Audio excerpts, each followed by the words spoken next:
Pane madzimai matatu aonekwa mangwanani anhasi ari pamusha apa wakapfeka machira matsvuku, mumwe vacho ari murusero.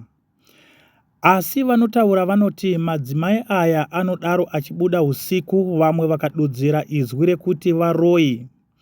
Tichinzwa nhoroondo yepamba apa zvinonzi pane mudzimai enge arwara kwenguva yakareba, ndo pavakazokwanisawo kufamba vachienda kwavakaenda, wakapiwa mhiko dzavakaisa pamba pavo vakacherera hoko. Nhasi makuseni ndo pazvafuma zvakadai.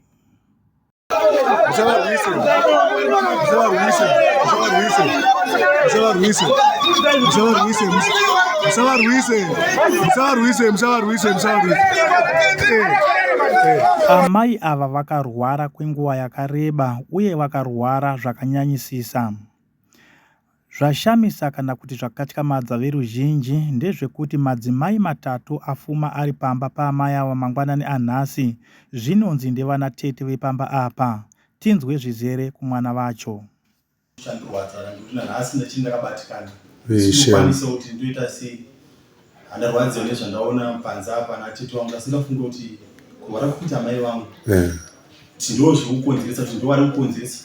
Ndakambofamba ndakatenderera asi nekuda kweshamwari dzakazongotibatsirawo dzakanditi endo kuZimre Park kunonzi Sundagore.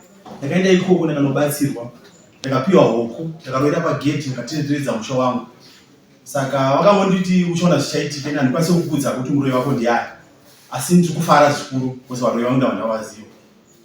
Ndabatikana hazo, ndakaparadza pfuma yakawanda kuti amai vangu vasvike state yavari.